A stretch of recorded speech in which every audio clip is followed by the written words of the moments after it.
पैर के नीचे आउंदा सी गणपत जी पैर साइड से कर लेते सी। इस नाल राजे रघुगण की पालकी हिलदी सी।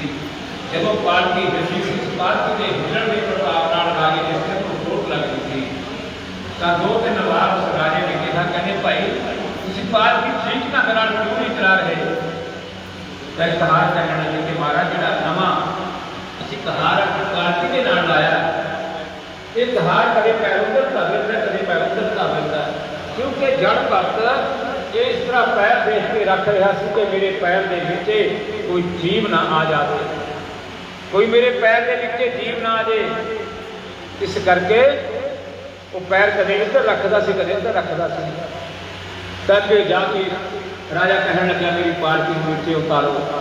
जब राजे की पालकी नीचे उतारी तो रघुगण राजे ने अपनी कृपान कड्डी और कृपान उठा के जड़ भगत को कहने लगा मैं तेरी गर्दन उतार दूंगा।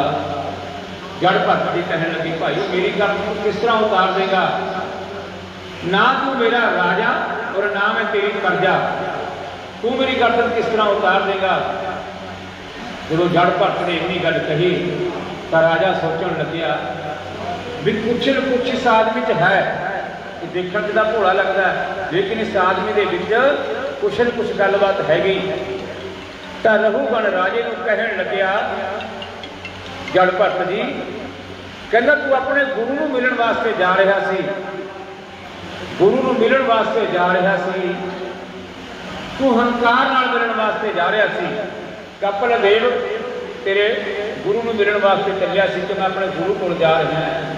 जे गुरु को जाना होवे तो हमेशा दीन होकर जाना चाहिए, गुरु को हंकार नाल नहीं जाना चाहिए, गुरु को दीन होकर जाना चाहिए।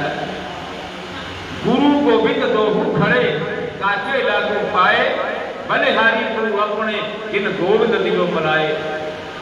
ऐसे गुरु के बलिहारे जाना चाहिए जो परमात्मा नाल मिलन करा दिंदा। परमात्मा तो भी बड़ा गुरु को स्थान मिलिया, गुरु को स्थान मिलिया परमात्मा तो बड़ा। कहना गुरु रुस जे कोई मना नहीं सकता और परमात्मा रुस जे उन्होंने गुरु मना सकता है। गुरु शब्द दो शब्दों के नाल बनया, गुरु शब्द दो शब्दों के नाल बनया गू ते रू। गू ते रू, गू का मतलब हनेरा और रू का मतलब प्रकाश। कहते ऐसा गुरु होना चाहिए कि सानू हनेरे को चक के प्रकाश के बल लेके आ जाए, ऐसा गुरु होना चाहिए। सब तो बड़ी महिमा गुरु की, क्योंकि गुरु कोलों ही सानू यह ज्ञान मिल सकता है कि उस परम पिता परमात्मा को सिमर के किस तरह अपने शरीर की किस तरह से अपनी आत्मा का उद्धार कर सकते हैं, किस तरह इस संसार को मुक्ति पा सकते हैं। तो हम जब जड़ भगत जी कहन लगे कि महाराज तेरे अंदर हंकार भरिया होया, तेरे अंदर निम्रता नहीं है, तेनों अपने गुरु को जाने का कोई लाभ नहीं। क्यों? तेनों तेरे गुरु को कुछ भी प्राप्त नहीं होगा। गुरु को निम्रता नाल जान नाल ही कुछ न कुछ प्राप्त हो सकता है। ये आप आम भी देखते हैं स्कूलों के कालजां के जो अपने गुरुओं का मान सम्मान करते हैं वो सुख प्राप्त कर लेते हैं। सुख की है उस पढ़ाई उस विद्या को ग्रहण कर लेते हैं जो जिंदगी के उन्होंने काम आने वाली चीज है, उसको ग्रहण कर लेते हैं। जो गुरु का अपमान करते हैं उसनों किसी फल की प्राप्ति नहीं होती। गुरु गोबिंद दोहू खड़े काके लागू पाए बलिहारी गुरु अपने जिन गोबिंद दिलो बुलाए। उस परमात्मा गुरु करना होवे किमें करना चाहिए। गुरु किस तरह करना चाहिए। ये नहीं करना चाहिए कि जब देखा जिसे देखा गुरु बना लो। गुरु चंगी तरह जान के चंगी तरह 100 बारी परीक्षा लेके सामने फिर उस गुरु की धारणा करनी चाहिए। गुरु बनाना होवे 100 बारी उसकी अजमाइश करनी चाहिए। बाकी ये परमात्मा को जानता जेकर ये परमात्मा को जानता तो इन परमात्मा नाल मिला सकता है। नहीं तो गुरु भी नरक दे विच और चेला भी नरक दे विच। कहते अंधा गुरु और अंधे चेले नरकां दे विच धक्के ते नरकां दे विच गुरु भी लगदा और चेला भी नरकां दे विच धक्के लगदा। ऐसे ऐसा गुरु करना चाहिए।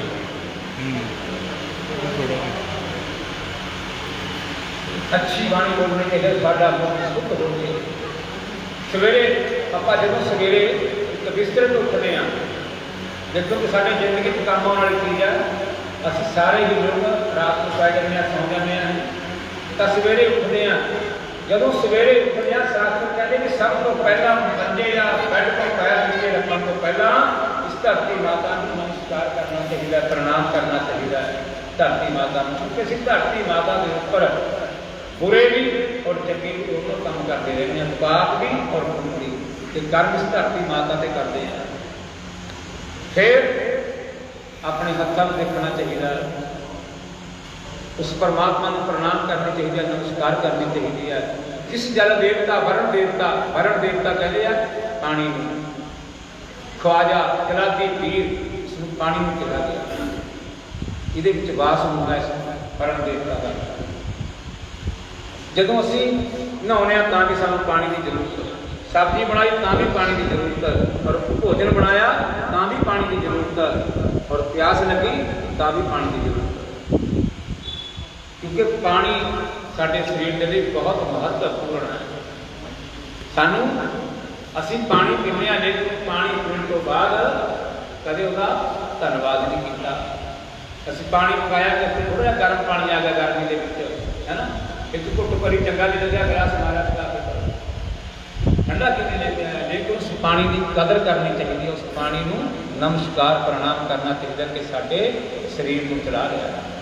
जे गर्म मिल गया साडे शरीर का तो होर भी चंगा, ठंडा मिलूगा सानूं नुकसान करूगा। साडे शरीर के अंदर एक ऐसी मशीन है जिहड़ी इस पानी को गर्म करने वास्ते बड़ा समा लगाउंदी है, बहुत समा लगाउंदी है। गर्म पानी पीने से कोई नुकसान नहीं, सानूं सगों उसका फायदा ही फायदा है। उस तो अगे नहीं पता। तो जड़ भरत जी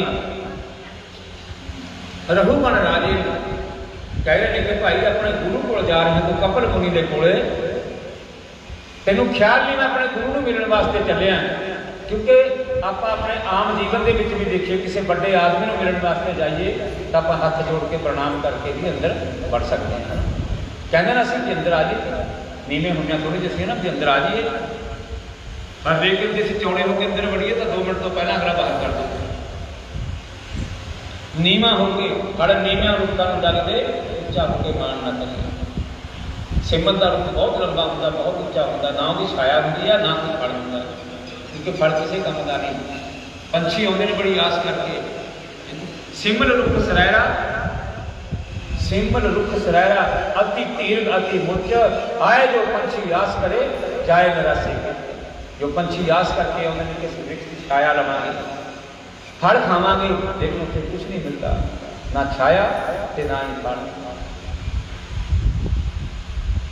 सो राजा रघुगण जड़ भरत जी समझा रहे हैं कि भाई गुरु के कोल जा रहा सी, सिर उच्चा करके हंकार के विच पालकी के विच बैठ के जा रहा सी, तैनूं कपिल देव मुनि कोलों कुछ नहीं मिलने वाला, तैनूं तद ही कुछ प्राप्त हो सकता सी जेकर तू नीवा होकर जांदा उस कोले।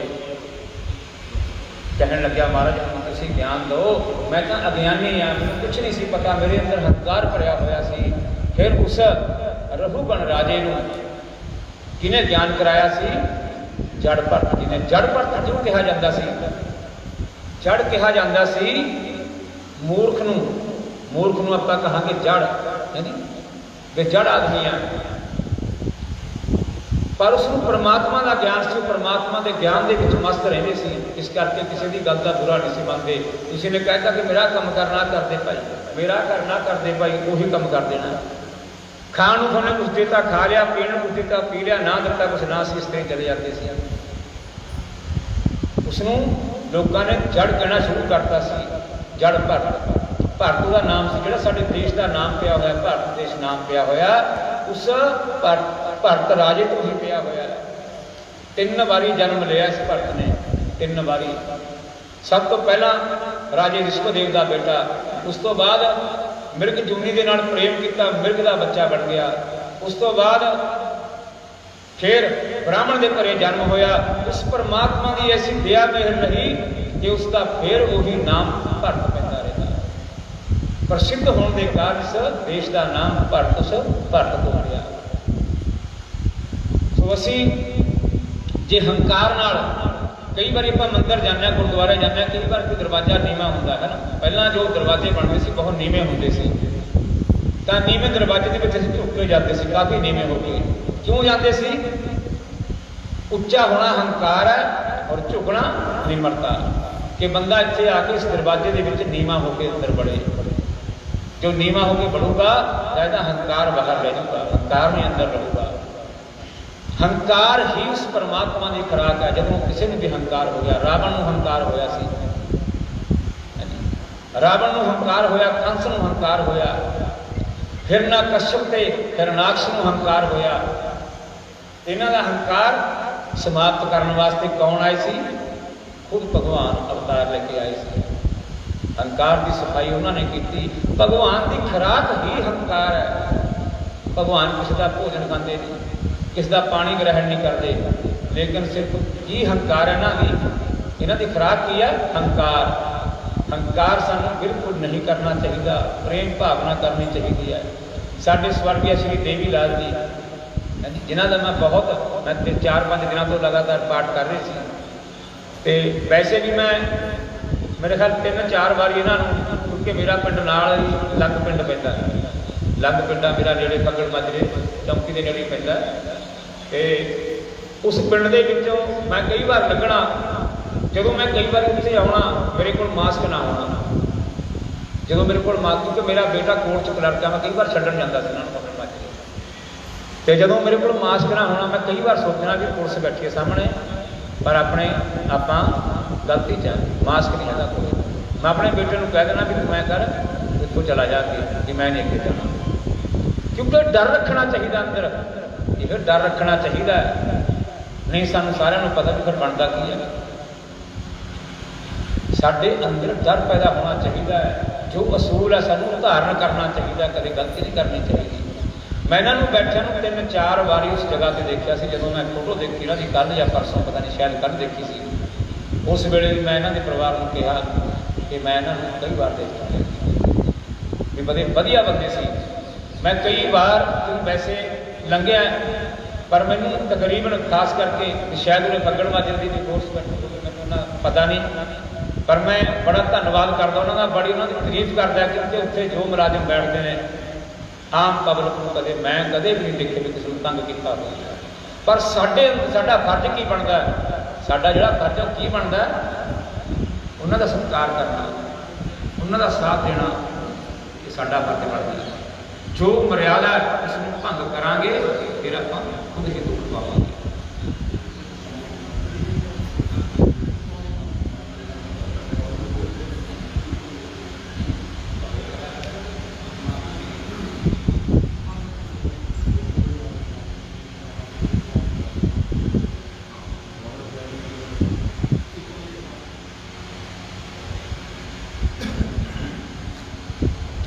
सो सुखदेव जी महाराज राजे परीक्षित को जो कथा सुना रहे हैं, तो कहते राजा परीक्षित जी कहन लगे कि प्रेत तत्व किवें प्रेत बनता है और प्रेत की मुक्ति किवें होती है।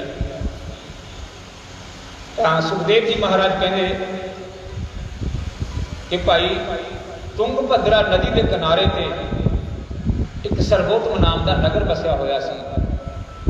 सर्वोत्तम नाम का नगर बसिया होया सी। उस नगर के विच एक आत्मदेव नाम का ब्राह्मण रहा करता सी। आत्मदेव ब्राह्मण के कोई संतान नहीं सी, बहुत विद्वान ब्राह्मण सी, कोई संतान नहीं सी।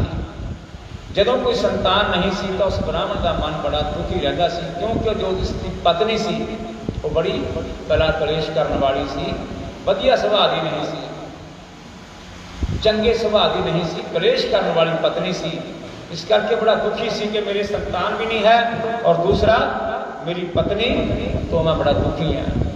आदमी जिन्ना मर्जी अपने आप को कहता हो कि मेरे तो बड़ी दुनिया डरती है, बड़ी दुनिया डरती है मेरे तो, लेकिन स्त्री के कोल आके उन्होंने खुद डरना पै जाता है। ये संसार का सच है, कोई झूठ नहीं। स्त्री कोल आके खुद आदमी डरना पै जाता है। किस कारण कि जे मैं इसनूं डराऊँगा तो मेरी ही बदनामी है, तू झुक जा। आदमी को झुकना पै जाता अपनी पत्नी के सामने, ये हकीकत है। तो जो आत्मदेव ब्राह्मण सी, आत्मदेव ब्राह्मण के कोई संतान नहीं सी, तो एक दिन मन के की विचार आया भी इस नालों तो मरना ही चंगा है। कई बार असी भी सोच लेते हैं संसार के रहते हो साडे जीव कि इस नालों मर जाओ, कोई फायदा नहीं जिंदगी का। पर यह जिंदगी बड़ी औखी मिली है, बड़ी औखी जिंदगी मिली है। इस जिंदगी नाल संघर्ष करना चाहिए, परमात्मा साथ जरूर देता है, लेकिन मरना नहीं चाहिए।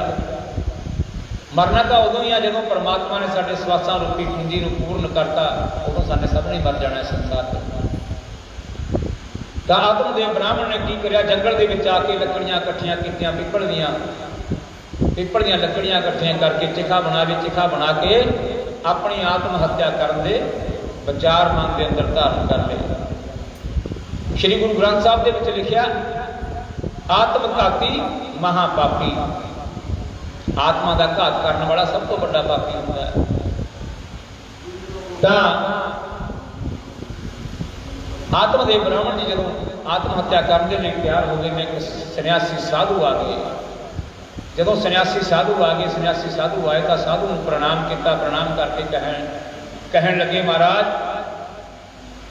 साधु कहन लगे महाराज ये लकड़ियां इकट्ठियां कीतियां ने, कहन लगे मैं अपनी आत्महत्या करूंगा। कहन लगे क्यों, बता जीवन बड़ा औखा मिलता है। कहन लगे मैंने वैसे जीवन की लोड़ नहीं, मेरी पत्नी कलेश करने वाली है और मेरे कोई संतान भी नहीं है, मेरे कोई संतान नहीं और पत्नी मेरी कलेश करने वाली है। तो सन्यासी साधु कहन लगे भाई तू पुत्र की कामना वास्ते अपनी आत्महत्या कर रहा कि मेरे पुत्र नहीं है इसलिए मर जाओ। कहन लगे पुत्र दुखदाई भी हो सकता है, पुत्र दुख देने वाला भी पैदा हो सकता है। कहन लगे महाराज जिहो जिहा मर्जी पैदा हो गए पर मेरे पुत्र पैदा हो गए। उस ऋषि ने, उस महात्मा ने अपनी झोली के विचों एक फल कढ़िया, फल कढ़ के उस आत्मदेव ब्राह्मण को दिता कि जाओ अपनी पत्नी को दे दो और वो गर्भवती हो जाऊगी। उस ब्राह्मण ने उस फल को लैके जल्दी ही अपने घरे निवास करना, घर में चले गए। जो घर में आए तो धुंधली दरवाजे के विच बैठी है, देख रही है कि ब्राह्मण बड़ा उदास होकर घर को गया सी और बड़ा खुशी के नाल दौड़िया रहा। जाके धुंधली ने कहा कि धुंधली इस फल को ग्रहण कर लो। उसकी पत्नी का नाम, आत्मदेव की पत्नी का नाम धुंधली सी। तो धुंधली ने कहा इस फल को ग्रहण करो, इस फल को ग्रहण कर लो, तुहानू पुत्र पैदा होगा। तो धुंधली ने की करिया, फल ले लिया और मन के कपट आने लग गया कि किहो जिहा ब्राह्मण है, मैं संतान पैदा नहीं करना चाहती और इस संतान के पिछे लग्या होया।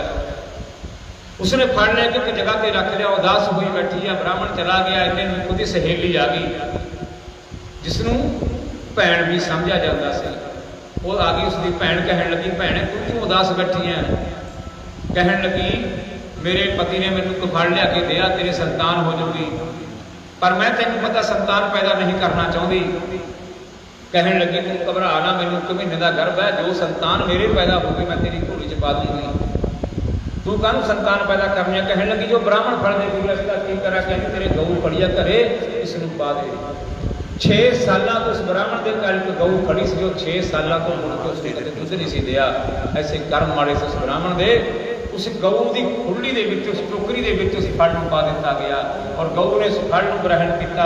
गऊ ने फल को ग्रहण किया, उस ऋषि ने, उस सन्यासी ने वचन सी, वो गऊ भी गर्भवती हो गई। शास्त्रों में लिखा हुआ है, श्रीमद भागवत महापुराण के अंदर सब तो स्टार्टिंग ज्ञान वैराग और भक्ति की कथा, उस तो बाद है धुंधकारी की और उस तो बाद भागवत शुरू होती है। ये सच लिखा हुआ बिल्कुल सारे ग्रंथों का सार कट गया।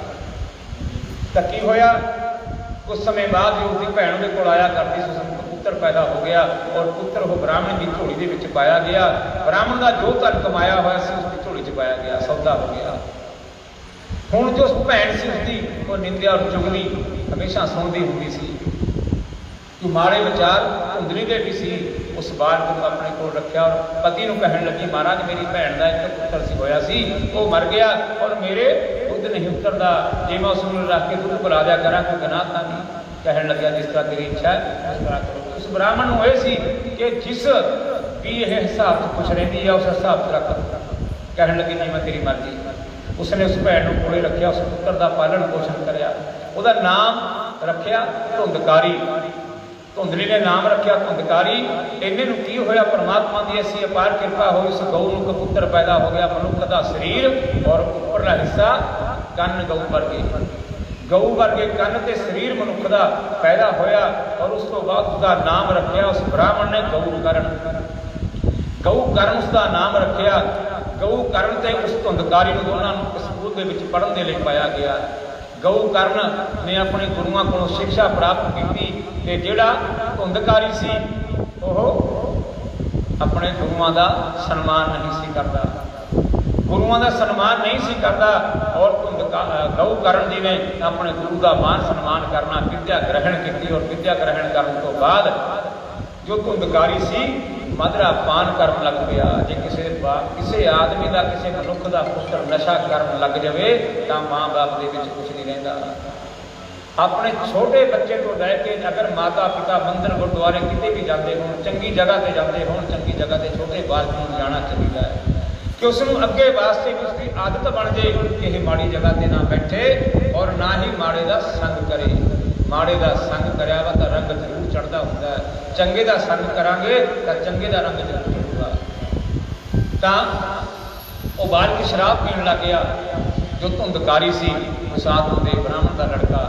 तो एक दिन आत्मदेव ब्राह्मण एक दीवार के नेड़े लग के बैठा रो रहा है, बरलाप कर रहा जिसका पुत्र नशे के विच पै जाए उस माता पिता की हालत की होंदी है। रो रहा तो जो रो रहा बैठा तो पुत्र गऊ करना के कहन लगे कि महाराज तुम क्यों रो रहे हो, पिता जी की गल क्यों रो रहे हो तुम। कहन लगे भाई तेरा भाई धुंधकारी है, शराब पीण लग पिया, माड़ी संगत करन लग पिया और एक तो बेशवा का संग भी कर लिया। उसने जी कसर रही सी वो भी पूरी कर ली, बेशवा का संग कर लिया। तो आत्मदेव ब्राह्मण पुत्र के दुख तो दुखी होकर रो रहे थे। जदों आत्मदेव ब्राह्मण रो रहे थे तो गऊकरण ने समझाया कि पिता जी थोड़ी उम्र बजुर्ग हो चुकी है, तुसीं घर के विच ना रहो, तुसीं जंगल के चले जाओ, श्रीमद भागवत महापुराण के 10वें स्कंद का पाठ करया करो, थोड़ा जीवन सफल हो जाएगा।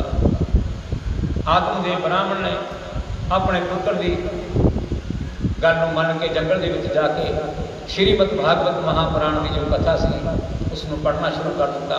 10वां स्कंद का पाठ करना शुरू किया। 10वां स्कंद केड़ा जिस श्री कृष्ण भगवान जी का जन्म होया सी चंद्रवंश के विच। तो उन्होंने उस 10वें स्कंद को पढ़ना शुरू कर दिता, जाप करना शुरू कर दिता परमात्मा का। तो परमात्मा की बंदगी की पर लोग सुधार के चले गए संसार में। उस तो बाद गऊकरण जी भी दुखी हो गए सी कि शराबी के नाल बैठांगे, दुनिया भी माड़ा चंगा करूँगे आपां ते आपां क्यों ना हरिद्वार चले जाइए।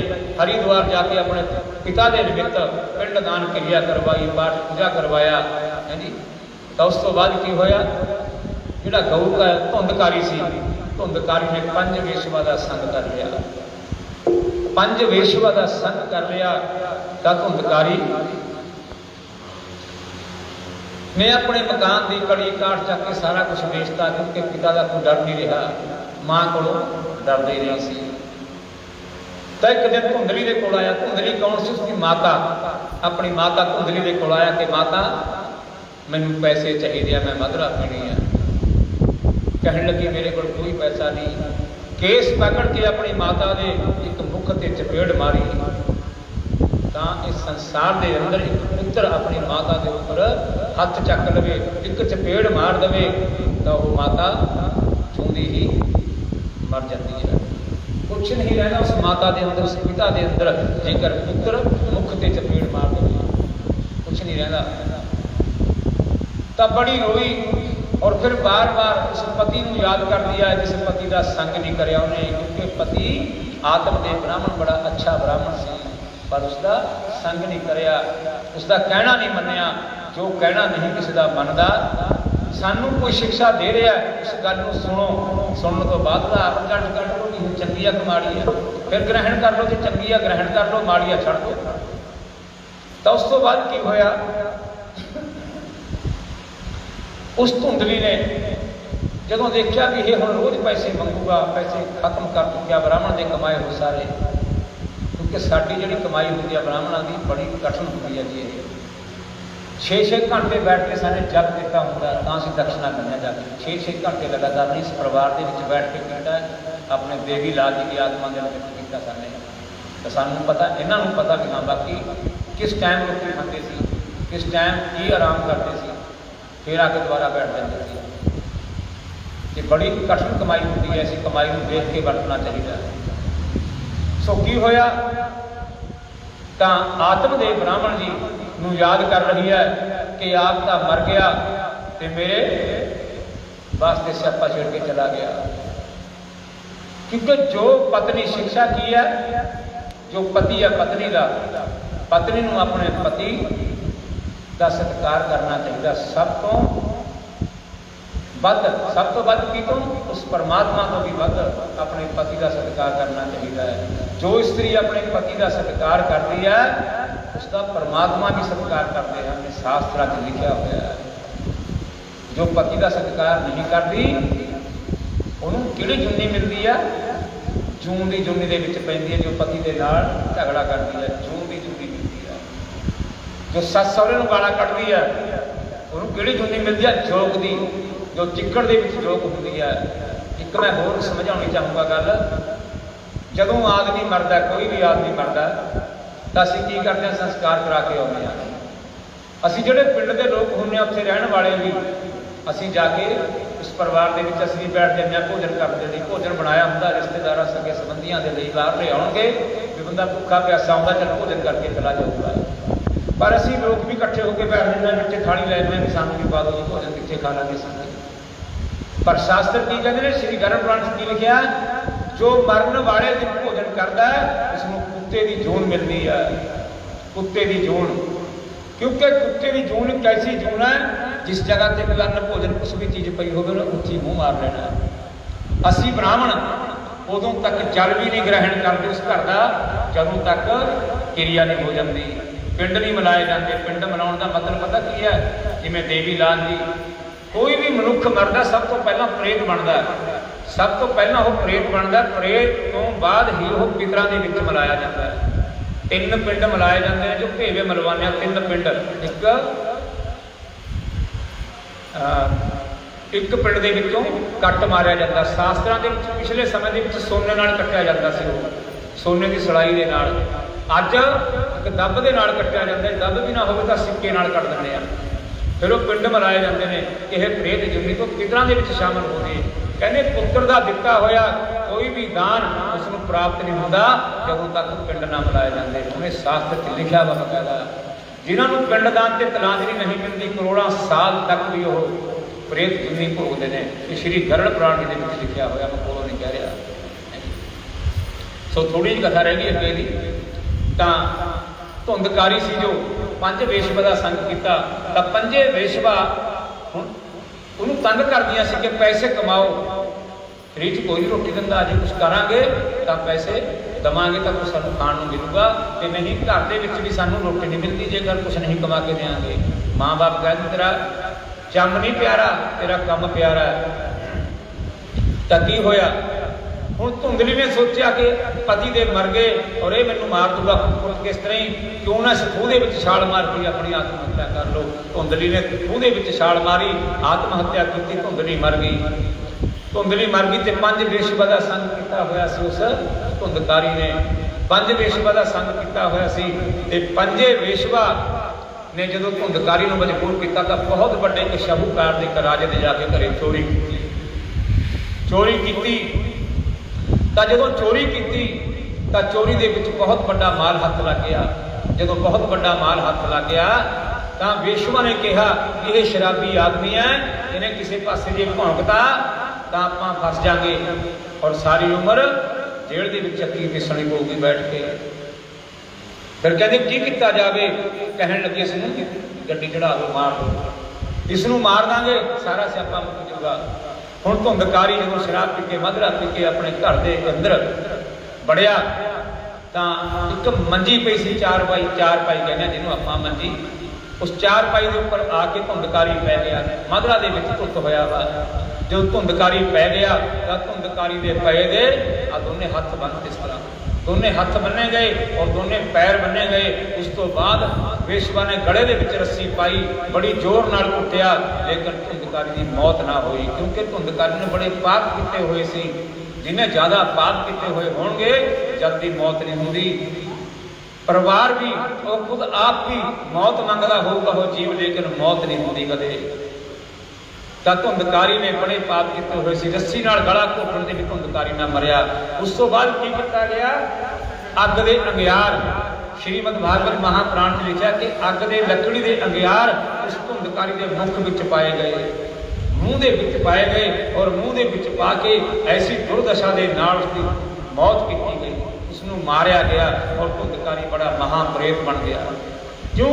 ਕੋਈ ਕਰਮ ਨਹੀਂ ਹੋਇਆ। ਉਹਨੇ ਜਿਹੜਾ ਜਗ੍ਹਾ ਸੀ ਸਰੀਰ ਸੀ ਉਸਦਾ, ਉਹਨੇ ਜਗ੍ਹਾ ਖੱਡਾ ਖੋਦਿਆ ਔਰ ਖੱਡੇ ਖੋਦ ਕੇ ਉਸਨੂੰ ਦਬਾ ਦਿੱਤਾ ਗਿਆ। ਕਹਿੰਦੇ ਜੇ ਸੰਸਕਾਰ ਕਰਾਂਗੇ ਤਾਂ ਕਿਸੇ ਨੇ ਸ਼ਿਕਾਇਤ ਕਰਤੀ, ਪੁਲਿਸ ਪਕੜ ਕੇ ਲੈ ਜਾਊਗੀ ਔਰ ਸਾਰੀ ਉਮਰ ਜੇਲ੍ਹ ਦੇ ਵਿੱਚ ਬੈਠੇ ਰਹਾਂਗੇ। ਜੋ ਕਰਮ ਕਰਾਂਗੇ ਤਾਂ ਉਸਦਾ ਭੁਗਤਾਨ ਵੀ ਤਾਂ ਕਰਨਾ ਪਊਗਾ, ਇਹ ਤਾਂ ਭੁਗਤਣੇ ਪੈਣਾ। ਕਰਨ ਤੋਂ ਪਹਿਲਾਂ ਸੋਚਿਆ ਜਾਵੇ ਤਾਂ ਬੜਾ ਚੰਗਾ ਹੁੰਦਾ, ਵਿਚਾਰ ਕੀਤੀ ਜਾਵੇ ਵੀ ਚੰਗਾ ਕਿ ਮਾੜਾ। ਤਾਂ ਹੁਣ ਧੁੰਦਕਾਰੀ ਜੀ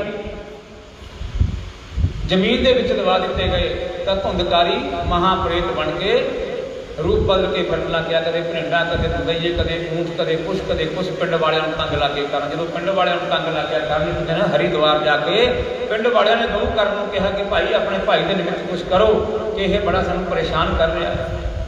ਜਦੋਂ ਕਿਹਾ ਬੜਾ ਪਰੇਸ਼ਾਨ ਕਰ ਲਿਆ, ਕਹਿੰਦੇ ਕੋਈ ਗੱਲ ਨਹੀਂ ਵੀ ਮੈਂ ਕੱਲ੍ਹ ਨੂੰ ਆਪਣੇ ਨਗਰ ਜਾਊਂਗਾ, ਫਿਰ ਦੇਖਦਾ ਕੀ ਕਰਨਾ। ਜਦੋਂ ਗਊ ਕਰਨ ਜੀ ਆਪਣੇ ਨਗਰ ਦੇ ਵਿੱਚ ਆਏ ਤਾਂ ਨਗਰ ਵਾਲਿਆਂ ਨੇ ਸਤਿਕਾਰ ਕੀਤਾ। ਇੱਕ ਮਾੜਾ ਬੰਦਾ ਨਗਰ ਦੇ ਵਿੱਚ ਕੋਈ ਬਦਮਾਸ਼ੀ ਕਰਦਾ ਹੋਵੇ, ਉਸ ਬੰਦੇ ਨੂੰ ਦੇਖ ਕੇ ਸਾਰੇ ਡਰਦੇ ਹੁੰਦੇ ਨੇ, ਉਹਦੇ ਮੂੰਹ ਤੇ ਬੜੀ ਤਾਰੀਫ ਕਰਨਗੇ ਵੀ ਹਾਂ ਤੂੰ ਤਾਂ ਬੜਾ ਚੰਗਾ ਬੰਦਾ। ਜਦੋਂ ਉਹ ਚਲਾ ਜਾਂਦਾ ਪਿੱਛੋਂ ਨੂੰ ਗਾਲਾਂ ਕੱਢਣੀਆਂ ਸ਼ੁਰੂ ਕਰਨਗੇ, ਕਿੱਥੋਂ ਆ ਗਿਆ, ਮਰਦਾ ਕਿਉਂ ਨਹੀਂ ਹੈ। ਲੇਕਿਨ ਜਿਹੜਾ ਆਦਮੀ ਚੰਗਾ ਹੋਊਗਾ ਉਹਦੀ ਪਿੱਠ ਪਿੱਛੇ ਵੀ ਚੰਗਿਆਈ ਹੋਊਗੀ ਔਰ ਮੁੱਖ ਦੇ ਸਾਹਮਣੇ ਵੀ ਚੰਗਿਆਈ ਹੋਊਗੀ। ਇਹ ਹਕੀਕਤ ਹੈ। ਤਾਂ ਹੁਣ ਗਊ ਕਰ ਜਦੋਂ ਆਏ ਤਾਂ ਗਊ ਕਰਨ ਜੀ ਨੂੰ ਨਗਰ ਦੇ ਲੋਕਾਂ ਨੇ ਦੇਖਿਆ, ਮਹਾਰਾਜ ਆਓ ਮੇਰੇ ਘਰੇ ਆਸਣ ਲਾਇਓ, ਮੈਂ ਖਾਣਾ ਬਣਾਉਂਗਾ ਤੁਹਾਡਾ। ਚੰਗੇ ਆਦਮੀ ਦੀ ਇਸ ਤਰ੍ਹਾਂ ਪੂਜਾ ਹੁੰਦੀ ਹੈ, ਮੈਂ ਤੁਹਾਡਾ ਖਾਣਾ ਬਣਾਉਂਗਾ। ਤਾਂ ਕਹਿਣ ਲੱਗੇ ਨਹੀਂ ਮੈਂ ਆਪਣੇ ਘਰੇ ਜਾਊਂਗਾ, ਆਪਣੇ ਘਰੇ ਲਗਾਊਂਗਾ ਆਸਣ। ਕਹਿਣ ਲੱਗੇ ਤੁਹਾਡੇ ਘਰੇ ਨਾ ਮੰਜਾ, ਨਾ ਬਿਸਤਰਾ, ਨਾ ਕੋਈ ਛੱਤ। ਕਹਿਣ ਲੱਗੇ ਧਰਤੀ ਦਾ ਹੈ, ਉਸ ਧਰਤੀ ਪਰ ਪੈ ਜਾਊਗਾ। ਆਪਣੇ ਧਰਤੀ ਪਰ ਘਰੇ ਆ ਕੇ ਆਸਣ ਲਗਾਇਆ ਔਰ ਆਸਣ ਲਗਾਉਣ ਤੋਂ ਬਾਅਦ ਉਸਨੂੰ 12 ਵਜੇ ਧੁੰਦਕਾਰੀ ਪ੍ਰੇਤ ਨਿਕਲਿਆ। ਧੁੰਦਕਾਰੀ ਜਦੋਂ ਪ੍ਰੇਤ ਨਿਕਲਿਆ ਤਾਂ ਗਊ ਕਰਨ ਜੀ ਨੇ ਕਿਹਾ ਭਾਈ ਕੌਣ ਹੈ ਤੂੰ? ਕਹਿਣ ਲੱਗਿਆ ਕੁਛ ਨਹੀਂ ਬੋਲਿਆ। ਫਿਰ ਉਸਨੇ ਕੀ ਕਰਿਆ, ਕਿਉਂਕਿ ਬੋਲਣ ਦੀ ਸਮਰੱਥਾ ਨਹੀਂ ਸੀ ਉਸਦੇ ਅੰਦਰ। ਜਦੋਂ ਫਿਰ ਉਸਨੇ ਗਊ ਕਰਨ ਨੇ ਕੀ ਦੇਖਿਆ ਕਿ ਜਲ ਥੋੜਾ ਜਿਹਾ ਹੱਥ ਵਿੱਚ ਪਾਇਆ, ਉਸਨੂੰ ਆਮੰਤਰਿਤ ਕੀਤਾ ਔਰ ਜਦੋਂ ਜਲ ਦਾ ਛਿੱਕਾ ਮਾਰਿਆ ਉਸੇ ਸਮੇਂ ਉਸਨੇ ਰੂਪ ਬਦਲ ਲਿਆ ਔਰ ਨਾਲ ਦੀ ਨਾਲ ਬੋਲਿਆ ਕਿ ਗਊ ਕਰਨ ਮੈਂ ਤੇਰਾ ਭਰਾ ਹਾਂ ਧੁੰਦਕਾਰੀ, ਮੇਰੀ ਬੜੀ ਬੁਰੀ ਹਾਲਤ ਨਾਲ ਮੌਤ ਹੋਈ ਹੈ ਔਰ ਮੇਰਾ ਕੁਛ ਪਾਏ ਕਰੋ। ਗਊ ਕਰਨ ਜੀ ਕਹਿਣ ਲੱਗੇ ਵੀ ਕੋਈ ਗੱਲ ਨਹੀਂ, ਸਵੇਰ ਹੋਊਗੀ, ਸਵੇਰ ਹੁੰਦੇ ਸਾਰ ਹੀ ਮੈਂ ਤੇਰਾ ਕੋਈ ਉਪਾਏ ਸੋਚੂੰਗਾ। ਗਊ ਕਰਨ ਜੀ ਆਸਣ ਲਾ ਕੇ ਪੈ ਗਈ। ਜਦੋਂ ਸਵੇਰ ਹੋਈ, ਸਵੇਰੇ ਹੁੰਦੇ ਸਾਰ ਹੀ ਉਹਨਾਂ ਨੇ ਪਾਠ ਪੂਜਾ ਕੀਤਾ ਔਰ ਪਾਠ ਪੂਜਾ ਹੁੰਦੇ ਸਾਰ ਹੀ ਸੂਰਜ ਮਹਾਰਾਜ ਨੂੰ ਅਰਘ ਦਿੱਤਾ ਔਰ ਅਰਘ ਦਿੰਦੇ ਸਾਰ ਹੀ ਉਹਨਾਂ ਨੂੰ ਬੇਨਤੀ ਕੀਤੀ ਕਿ ਹੇ ਸੂਰਿਆ ਨਾਰਾਇਣ, ਮੈਨੂੰ ਕੋਈ ਐਸਾ ਉਪਾਏ ਦੱਸੋ ਜਿਸ ਨਾਲ ਮੇਰੇ ਭਾਈ ਦੀ ਮੁਕਤੀ ਹੋ ਜਾਏ। ਕਿਉਂਕਿ ਇਸ਼ਟ ਦੇਵਤਾ ਸੀ ਸੂਰਜ ਦੇਵਤਾ, ਇਸ਼ਟ ਦੇਵਤਾ ਸੀ ਗਊ ਕਰਨ ਜੀ ਦੇ ਕਿ ਮੇਰੇ ਭਰਾ ਦੀ ਮੁਕਤੀ ਹੋ ਜਾਏ। ਸੂਰਜ ਨਾਰਾਇਣ ਨੇ ਕਿਹਾ ਕਿ ਸ਼੍ਰੀਮਦ ਭਾਗਵਤ ਮਹਾਪੁਰਾਣ ਸਬਤਾ ਜਗ ਕਰਾਓ, ਜੋ 7 ਦਿਨਾਂ ਦੇ ਵਿੱਚ ਪੂਰਨ ਰੂਪ ਨਾਲ ਸੁਣੀ ਜਾਂਦੀ ਹੈ। ਉਹ ਸਬਤਾ ਜਗ ਕਰਵਾਓ। ਉਹ ਸਬਤਾ ਜਗ ਕਰਵਾਉਣ ਦੇ ਨਾਲ ਹੀ ਤੇਰੇ ਭਰਾ ਨੂੰ ਮੁਕਤੀ ਮਿਲ ਜੂਗੀ, ਵੈਕੁੰਠ ਧਾਮ ਪ੍ਰਾਪਤ ਹੋ ਜਾਊਗਾ। ਉसी समय गऊ ਕਰਨ ਜੀ ਨੇ ਸਬਤਾ ਜਗ ਕਰਵਾਈ। ਸਬਤਾ ਜਗ ਕਰਵਾ ਕੇ ਜਦੋਂ ਪਹਿਲਾ ਦਿਨ ਸਬਤਾ ਜਗ ਦਾ ਆਇਆ ਤਾਂ ਹੁਣ ਧੁੰਦਕਾਰੀ ਨੂੰ ਕਿਹਾ ਸੀ ਭਾਈ ਜਿੱਥੇ ਜਗ੍ਹਾ ਮਿਲੂ ਉੱਥੇ ਬੈਠ ਜੀ। ਰਸ਼ ਬਹੁਤ ਜ਼ਿਆਦਾ ਸੀ ਕਿਉਂਕਿ ਸਬਤਾ ਜਗ ਦੇ ਅੰਦਰ ਵੈਸੇ ਹੀ ਰਸ਼ ਬਹੁਤ ਜ਼ਿਆਦਾ ਹੁੰਦਾ ਹੈ। ਆ मैं ਹੁਣੀ सरदार करके आया मडौर पिछे, इन्ना रश सी कि 7-8 पिंडां दा रश, पैर रखण जगह नहीं सी मिलदी, इन्ने लोग बैठते थे आके। सप्ताह के कुदरत वालों ही उस परमात्मा की शक्ति होंगी है, बहुत ज़्यादा रश होता है। तो फिर की होया, सप्ताह के जगह भी नहीं, तो सुक्या बांस खड़ा से सतपोरी का, उस बांस के जाके पहली पोरी च निवास किया धुंधकारी ने। और पहली कथा जो सुनी, पहली गठ पाट की, दूसरे दिन की दूसरी गठ पाटी और तीजे दिन तीजी गठ पाटी। 7 दिनों की कथा सुन के 7 दिन 7 गठा उस बांस दियां पाट चुकियां। और उस गठ के विचों धुंधकारी एक दिव्या रूप धारण करके उस बांस के विचों वापस बाहर आया। जिस तरह कृष्ण भगवान जी का रूप है, इस तरह का रूप धारण करके जब बाहर आया तो उसी समय परमात्मा के पार्षद बमान लेके धुंधकारी के कोल आ गए। धुंधकारी के कोल आए और धुंधकारी ने कहा कि इसके विच विराजमान हो तुम वैकुंठ धाम लेके जाया जाऊगा। देखो कितना पाप करने वाला सी, लेकिन सप्ताह जग दे नाल उसकी परम गति हो गई, मुक्ति प्राप्त हो गई। और उस समय जब संगत बैठी सी, सारी संगत कहन लगी कि भाई असी सारे ने एक कथा सुनी है, पर साढ़े वास्ते क्यों गुमान नहीं लग के आया, गला धुंधकारी वास्ते क्यों गुमान लग के आया। कहन लगे भाई थोने कमान चित्ते नाल नहीं सुनी, धुंधकारी इसे गठ के विच विराजमान बैठा सी, पोरी च विराजमान सी, और तुसी अपने घरे जाते सी, घरे जाके अपने कम्मा कारां च मस्त होए, जो सुन के गए सी उही पल्ला झाड़ दिंदे सी, उन्हें उसको ग्रहण नहीं करया। इस करके जब दोबारा सप्ताह जग करांगे, दोबारा सप्ताह जग के तुसीं बैठना, फिर एक मन चित्त नाल सुनियो, तो उस तो बाद थोड़ी सारिਆਂ की मुक्ति हो जाऊगी। बोलिए श्री कृष्णचंद्र भगवान की जय। थोड़ी छेती छेती सुनानी चाहिए, समा बहुत ज़्यादा घट सी, बहुत का समा, इस करके ते आरती करांगे जी। सो सारी संगत को बेनती है भाई 5 मिनट वास्ते खड़े हो जाओ। हरि ओम गजाननं भूतगणादिसेवितं कथेत जम्बोफलचारुभक्षणम् उमासुतं शोकविनाशकारिकं नमामि विघ्नेश्वरपादपङ्कजम्। हरि ओम जय जगदीश हरे, स्वामी जय दीनानाथ हरे, भक्त जनों के संकट दास जनों के अब गुण मंजरी वाला दूर